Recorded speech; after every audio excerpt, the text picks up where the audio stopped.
want to constantly talk about, oh, President Trump is a convicted felon.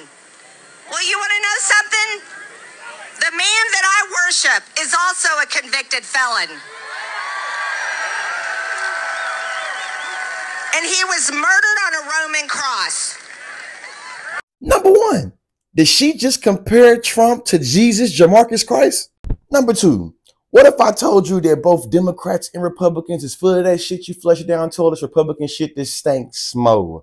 Number three, people in my community are disproportionately convicted for felonies, and I ain't never heard nobody refer to them as Jesus.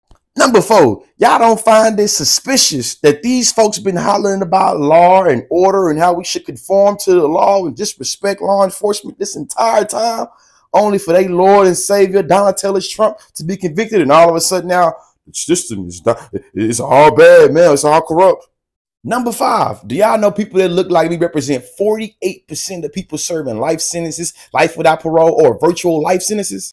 Number six, white privilege is you being convicted of a crime makes you Christ-like, but them being convicted of a crime makes them criminal-like. Number seven, Oxford says a cult is defined as a system of religious veneration and devotion directed toward a particular figure or an object. Number eight, I think a lot of MAGA supporters fit this description right here. Misplaced or excessive admiration for a particular person or thing. Number eight, ain't this blasphemy? I thought the word said put no other gods before me, and I think comparing Trump to Jesus might be like that. Number nine, the conservative contradictions is baffling, and maybe they are a cult. And guys, I'm starting to think you're in a cult. That is your right, but it's not your responsibility. I promise you that's not what your constituents would want. So if you believe in states' rights, except when a jury in that state convicts your nominee for president, you might be in a cult. If you claim you back the blue but want to defund the police when the police go to your nominee's house to retrieve national security secrets, you might be in a cult.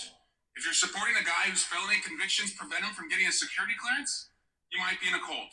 And if the guy you're supporting for president has felony convictions that prevent him from going to Argentina, Australia, Brazil, Cambodia, Canada, Chile, China, Cuba, Dominican Republic, Egypt, Ethiopia, Hong Kong, India, Indonesia, Iran, Ireland, Israel, Japan, Kenya, Macau, Malaysia, Mexico, Morocco, Nepal, New Zealand, Peru, Philippines, Singapore, South